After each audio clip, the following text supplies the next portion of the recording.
हर हर महादेव भक्तों श्रावण मास का पावन महीना चल रहा है। तो श्रावण मास में श्रावण माह के महात्म की कथा सुनना बहुत ही लाभदायक एवं पुण्यमयी होता है। भगवान शिव की कृपा प्राप्त करने के लिए श्रावण माह में श्रावण मास के कथाओं को सुनना चाहिए। तो भक्तों, आज हम श्रावण मास में श्रावण माह महात्म के 12वें अध्याय की हम कथा व श्रवण पाठ करेंगे। इस महात्म्य में स्वर्ण गौरी व्रत का वर्णन और व्रत कथा है। तो भक्तों, यदि आप हमारे चैनल पर नए हैं तो चैनल को सब्सक्राइब करें और बेल आइकन को प्रेस करें ताकि आने वाली जितनी भी महात्म्य हो वो सब आप तक पहुंचे। तो चलिए भक्तों, हम और आप मिलकर स्वर्ण गौरी व्रत का वर्णन सुनते हैं। इस महात्म्य में ईश्वर बोले, हे ब्रह्मपुत्र, अब मैं स्वर्ण गौरी शुभ व्रत कहूंगा। यह व्रत श्रावण मास में शुक्ल पक्ष तृतीया तिथि को होता है। इस दिन प्रातः काल स्नान करके नित्य कर्म के बाद संकल्प करें और 16 उपचारों से पार्वती तथा शंकर जी की पूजा करें। इसके बाद भगवान शिव से प्रार्थना करें, हे देव देव आइए, हे जगतपते, मैं आपसे प्रार्थना करता हूँ, हे सुसत्तम, मेरे द्वारा की गई पूजा को आप स्वीकार करें। इस दिन भवानी पार्वती की प्रसन्नता और व्रत की पूर्णता के लिए दंपति को 16 वायान प्रदान करें और द्विज श्रेष्ठ की प्रसन्नता के लिए वह वायन प्रदान करें। चावल के चूर्ण के 16 पकवानों से 16 बांस की टोकरियों को भरकर तथा उन्हें वस्त्र आदि से युक्त करें और पुनः 16 द्विज दंपतियों को बुलाकर इस प्रकार कहते हुए प्रदान करें, व्रत की संपूर्णता के लिए मैं ब्राह्मणों को यह प्रदान कर रहा हूँ। मेरे कार्य की समृद्धि के लिए सुंदर अलंकारों से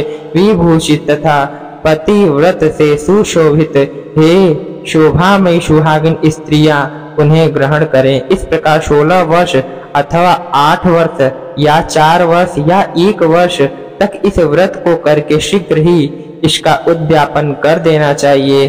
पूजा के अनंतर कथा का श्रवण करके कथावाचक की विधिवत पूजा करनी चाहिए। सनत कुमार बोले, हे प्रभु, इस व्रत को सर्वप्रथम किसने किया था? इसका महात्म्य कैसा है और इसका उद्यापन किस प्रकार करना चाहिए, वह सब आप मुझसे बताइए। ईश्वर बोले, हे महाभाग, आपने उत्तम बात पूछी है। अब मैं आपके समक्ष मनुष्यों को सभी संप्रदाय प्रदान करने वाले स्वर्ण गौरी नामक व्रत का वर्णन करता हूँ। पूर्व काल में सरस्वती नदी के तट पर सुविला नामक विशालपुरी थी। इस नगरी में कुबेर के समान चंद्र प्रभ नामक एक राजा था। उस राजा की रूप लावण्य से संपन्न, सौंदर्य तथा मंद मुस्कान से युक्त और कमल के समान नेत्र वाली महादेवी और विशाला नामक 2 भार्याएं थीं। उन दोनों में ज्येष्ठ महादेवी नामक भार्या राजा को अधिक प्रिय थी।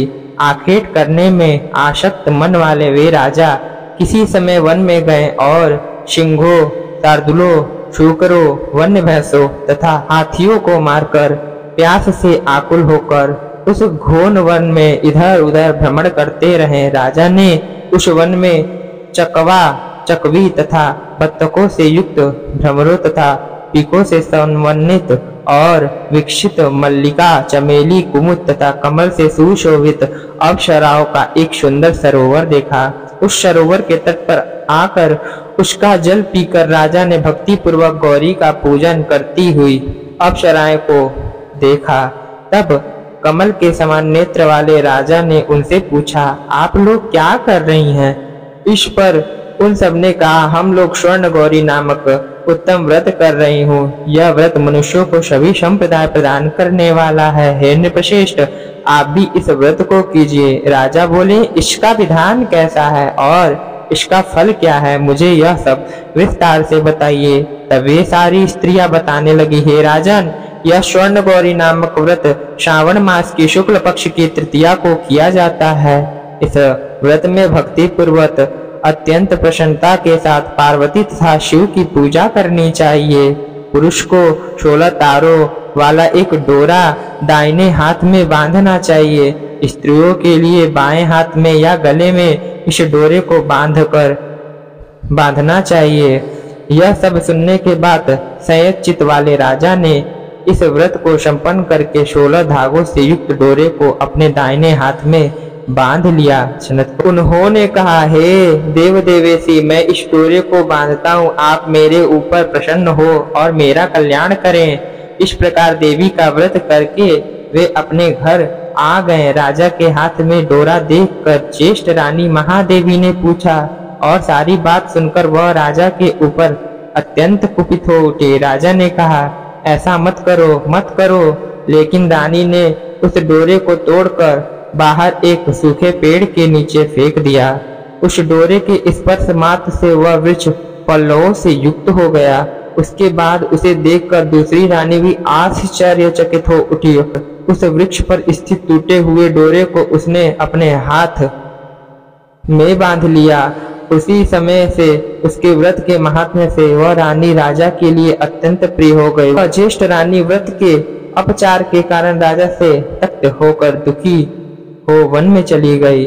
अपने मन में वह भगवती देवी का ध्यान करते हुए मुनियों के पवित्र आश्रम में निवास करने लगी। कहीं कहीं श्रेष्ठ मुनियों के द्वारा यह कहकर आश्रम में रहने से रोक दी जाती थी कि हे पापिन, अपनी इच्छा के अनुसार यहाँ से चली जाओ। इस प्रकार घोर वन में इधर उधर भ्रमण करती हुई वह अत्यंत खिन्न होकर एक स्थान पर बैठ गई। तब उसके ऊपर कृपा करके देवी उसके समक्ष प्रकट हो गई। उन्हें देखकर वह रानी भूमि पर दंडवत प्रणाम करके उनकी स्तुति करने लगी। हे देवी, आपकी जय हो, आपका नमस्कार है। हे भक्तों को वर देने वाली, आपकी जय हो। शंकर के वाम भाग में विराजने वाली, आपकी जय हो। हे मंगल मंगले, आपकी जय हो। तब देवी की भक्ति के द्वारा वरदान प्राप्त करके और उन गौरी की अर्चना करके उसने जो व्रत किया उस प्रभाव से रानी के पति उसे घर ले आए।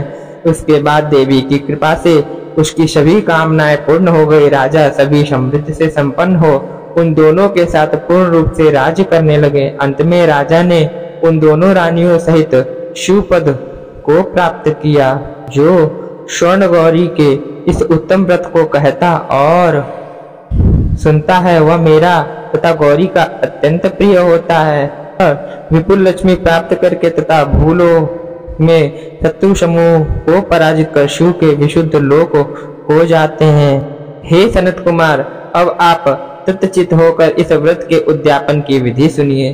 चंद्रमा तथा तारा बल से युक्त शुभ तिथि तथा शुभ वार में एक मंडप बनाकर उसके मध्य में अष्टदल कमल के ऊपर धान्य रखकर उस पर एक कुंभ स्थापित करें। पुनः उसके ऊपर 16 पल प्रमाण का बना हुआ एक तिल पूरित ताम्रमय पूर्ण पात्र रखें। उस पर पार्वती शंकर की 2 प्रतिमाएं स्थापित करें। शिव जी की प्रतिमा श्वेत वर्ण के 2 वस्त्रों तथा शुक्ल वर्ण के यज्ञोपवीत से सुशोभित हो। इसके बाद वेदोक्त मंत्रों से विधि पूर्वक उसकी प्रतिष्ठा करें और भली भांति पूजा करके रात्रि में जागरण करें। इसके पश्चात प्रातः काल पूजा करने के बाद होम करें। सर्वप्रथम ग्रह होम करके प्रधान होम करें। हवन के लिए यौ मिश्रित तिल घृत से पूर्ण रूप से सशक्त होना चाहिए। 1000 तथा 100 आहुति डालनी चाहिए। इसके बाद वस्त्र अलंकार तथा गौ के द्वारा आचार्य की पूजा करनी चाहिए और वायन प्रदान करना चाहिए। इसके बाद ब्राह्मणों को भोजन कराना चाहिए, साथ ही 16 दंपतियों को भी भोजन कराना चाहिए।